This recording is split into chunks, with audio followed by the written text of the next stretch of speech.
राम राम शेतकरी मित्रांनो, पाहूया छत्रपती शिवाजी महाराज मार्केट यार्ड लासलगाव येथील आजचे म्हणजे दिनांक 27 मार्च 2024चे कांदा बाजार भाव. चला तर मित्रांनो, जाणून घेऊयात लासलगाव येथे आज कांदा भावाची आवकेची परिस्थिती नेमकी कशी आहे. मागील बाजाराच्या तुलनेमध्ये कांद्याच्या भावामध्ये आज काय बदल आहेत याची सविस्तर माहिती आपण या व्हिडिओमध्ये जाणून घेणार आहोत. त्यासाठी मित्रांनो व्हिडिओ संपूर्ण पहा. तर मित्रांनो, लासलगाव येथे आज उन्हाळी कांद्याचे 200 वाहनांची आवक ही आत्तापर्यंत दाखल झालेली आहे.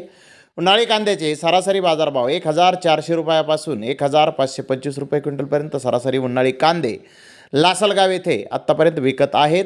तर टॉप क्वालिटीचा एक लॉट 1590 रुपये क्विंटलपर्यंत लासलगाव येथे उन्हाळी कांद्याला आत्तापर्यंत बाजारभाव निघाले आहे. तर मित्रांनो, मागील बाजाराच्या तुलनेमध्ये आजही लासलगाव येथे उन्हाळी कांद्याच्या भावामध्ये थोडीशी सुधारणा पुन्हा एकदा झालेली पाहावयास मिळत आहे. तर धन्यवाद मित्रांनो, आपण माझा व्हिडिओ शेवटपर्यंत पाहिल्याबद्दल. व्हिडिओ आवडल्यास लाईक करा, शेअर करा.